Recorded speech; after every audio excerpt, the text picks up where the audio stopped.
두 가지, 한 가지는 그 국정원에서 발표한 몇 년 전에 뭡니까 전산 해킹 관련 발표인데 아시겠지만 한번 다시 읽어보도록 하시고요.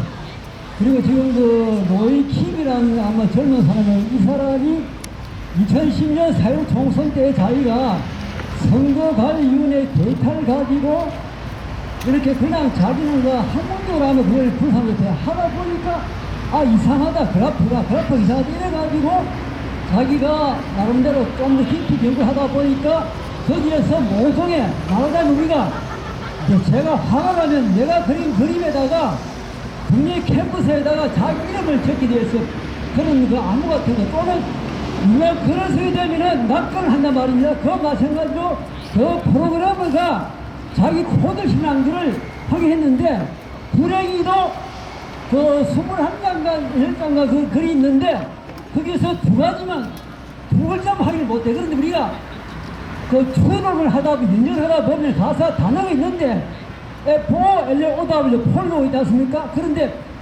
그 터머리에 O 다음 앞에 L자가 동란이에요. 그럼 우리가 추리해보면 이건 단어가 뭐냐면 L자 여면은 폴로라는 단어가 되지 않습니까?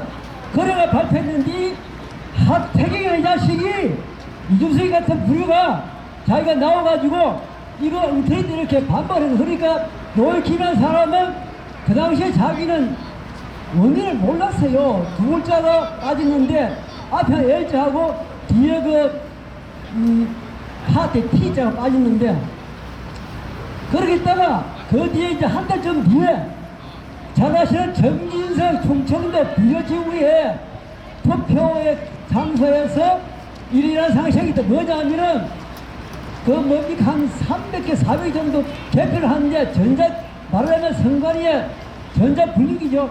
한데 그냥 가라앉는 건데 보니까 이거 저쪽에 야당, 그 당시 야당이겠죠?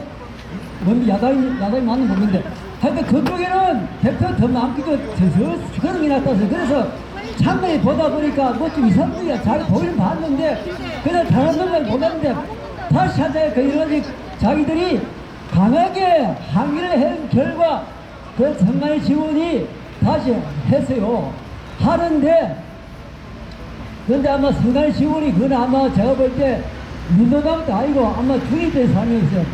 그 투표기에 전화를 껐다가 바로 리셋다가 다시 했다가 하니까 이거 완전히 뒤바꿔진 거예요. 그래서 요런 걸 하고 또 한 군데 저 울산 동구에 거기는 노도시가 바다 아닙니까? 거기에 출마한 사람이 사전 투표가 34% 나왔어요. 그러니까 그 당시에 그걸 표현하는 사람들이 민중당인가 민노당인가 그쪽은 그 생각을 하고 그러니까 제일 여당하고 제일 야당하고 두 개만 이렇게 소개했는데 거기서 빠져나. 그래서 그것이 아까 말한 폴로 더 파티 폴로 아랫바 언더바 다시 해가지고 파티 그러니까 당을 짜는 이거는 텐센터에 그 정문에 있는 그 공산당의 당 보라입니다. 이렇게 밝혔는데 이걸 16개 문자였고요.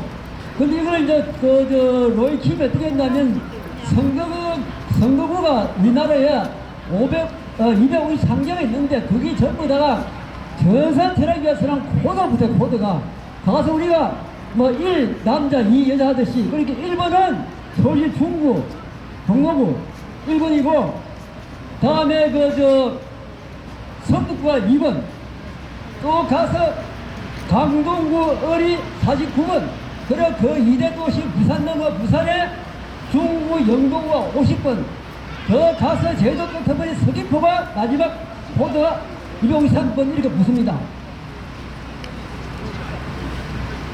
그런데 그 전까지 2016년만 하더라도 민주당이 자기가 전혀 터뜨리지 못하는 적이나 후보를 안 냈는데 아시겠지만은 이때는 전국적으로 253개 지역에 다 후보를 냈어요. 그것 좀 이상하지 않습니까? 근데 결과는 아니나 다를까 전부 다 15% 이상을 획득해가지고 선거 비용을 다 붓고 보전받았어요. 다 한 군데. 그런데 한 군데가 빠지는데 경쟁이 빠져. 그건 뭐냐면 그게 아마 서울에서인데 그 경쟁력을 보면은 표가 얼마냐면, 2표 안 됩니다. 2표냐 하면은, 352평당 얼마 안 돼요. 그게 어떻게, 아마 부유 참가인들 어떻게 했는지 모르겠는데, 그것이 빠져가지고 도저히 탈락했어요. 그러니까, 지금까지는 전체 전국적으로 후보를 안 내던 민주당이 2020년에는 전부 다 돼가지고 253분에 252, 99.9%가 당선됐다. 이 얘기예요. 당선 것이 아니고, 다, 물론 당선도 있고, 나도 있겠지만은, 선거 비용을 2억 3억 미덕이 있지 않습니까? 보장 다 탔다 이겁니다. 근데 중간에 표를 보면 이게 그냥 한 게 아니고 다 자료를 짰어요. 첫 번째는 빅텐들 자료를 해가지고 기초 판세를 분류하니 부숴보니까 요런 기초적인 상태에서는 기본적으로 묻는 게 잘 꼭 뭐냐면 가서 전라도 지역에 전부 다 문제를 보고 그런 마찬가지, 정상은 마찬가지고 저는 다 떨어졌죠. 그 다음에 전략목표를 만드는데 기본 판세표, 여기는 목표 당자 수를 자기들이 설정해가지고 얼마나 보장은 되느냐, 보정치를 계산했고, 그 다음에 전략목표 판세표를 만들어가지고 제약 조건, 선거 모델, 최적화 알고리즘, 그러니까 알고리즘이면 전산을 짠다는 얘기예요. 그래서 선거 구별 1차 투표 및 득표율을 계산하고, 그 다음 단계는 전술 목표 판세표를 짜는데 부분적으로 최적화 알고리즘을 만들어가지고 선거 구별 최종 목표, 자기들 바로 제목표 투표 및 득표율을 산출하고, 그래서 자기들이 계산한 것이 뭐냐면 개표 결과 판세표가 개별 종료 시점에 목표 달성 컨트롤하고 해서 알고리즘을 만들었다. 그래서 지역구와 비례대 당선자가 얼마나 이런 것이 어떤 머리에 이제 그 당시에 양정철이가 자기가 총기획을 했는데 이렇게 엄청난 결과에 대해서도 그냥 사람이 좋으면서 기분이 얼굴에 한색이 하늘 건데 그게 아니고 뭐 두렵다 이런 얘기를 하면서 그 사람이 저 외국 같지 않습니까? 그런 사람이고, 근데 하태경 이놈이 업무를 해갖고 가짜뉴스다가 맹변했고 배달롭게 했고 중국 해커가 했던 직접 증거 없다라고 그 당시에 기자회견했어요. 그런데 이거를 이제 다른 시스템 개발자가 정산 안 사람이 확인해 보니까 모의 힘이 부상한 것이 한 70% 탁월하다. 그 나머지 3월이 뭐냐? 3월 빈 건데, 그래서 아까 말대로 설계자가 처음 기획했던 것이 제대로 시행이 안 될 것이다. 그렇게 이 사람이 생각해가지고 확인할 결과 아까 말했더니 충남 부영은 옥상 대표소 사인권 도비제 415장이 왔다 갔다 한 것이 병차이 났다. 다시 해보니까 여기 거꾸로 돼가지고 1번 후보가 159표, 2번 후보가 130표. 즉 잘못된 분열표가 왔다 갔다 하는 분장이 있었다. 또 부재의 다른 캠퍼스에서 참가인 항의로 재검표 결과 몇십 장이 결과가 바뀌었다. 이런 상황입니다. 그런데 아까 말한 그 전산관계 전문가는 장용옥 씨라는 얘기입니다. 그런데 이분이 인용한 것은 그 당시에 많고 많은 인터넷 매체에서 한 달 뒤에 보도한 그 사람이 상당히 만약 그 사람이 그걸 보도했으면은 이 하태경이 이 자식이 반발돼서 합리적으로 반발을 못하겠는데 다행히 이런 사람이 있어가지고 했다는 사이고요.